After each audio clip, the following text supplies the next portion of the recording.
अयोध्या कांड का मंगलाचरण बड़ा महत्वपूर्ण है बंधु माताओं।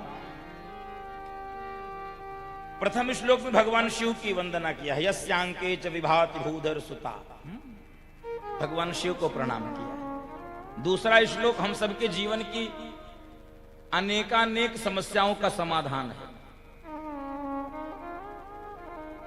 अयोध्या कांड के मंगलाचरण का दूसरा श्लोक हम सबके जीवन के अनेकानेक समस्याओं का समाधान है।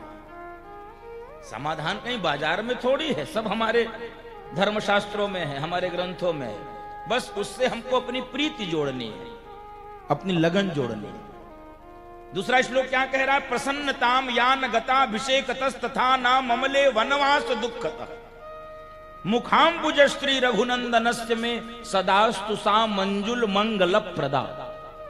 ये दूसरा श्लोक है।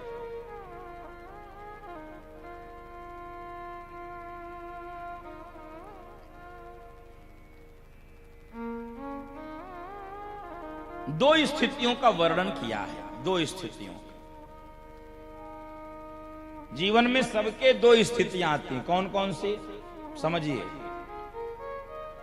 एक प्रसन्नता का अवसर आता है। तो प्रसन्नता कब होती है? जब सुख होता है, जब अनुकूलता होती है।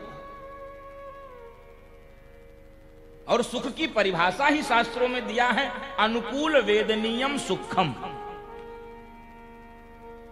तो जब अनुकूलता होती है, सुख होता है, तो प्रसन्नता होती है। दूसरी स्थिति क्या आती है? दूसरी स्थिति प्रतिकूलता आती है। तो दुख की परिभाषा देते हुए शास्त्र में कह रहे हैं प्रतिकूल वेदनीयम दुखम। जब प्रतिकूलता आती है तो दुख होता है। तो बंधु माताओं, इसमें से ऐसा कोई है क्या जिसके जीवन में सुख और दुख दोनों ना आवे? प्रसन्नता, मलिनता, ऐसा योग ना बने? सबके जीवन में आता है। हर्ष का भी समय आता है, विषाद का भी समय आता है, सुख का भी समय आता है, दुख का भी समय आता है।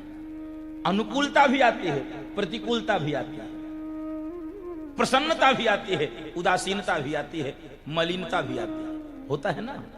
करना क्या है? जीवन जीना सिखाती रामायण।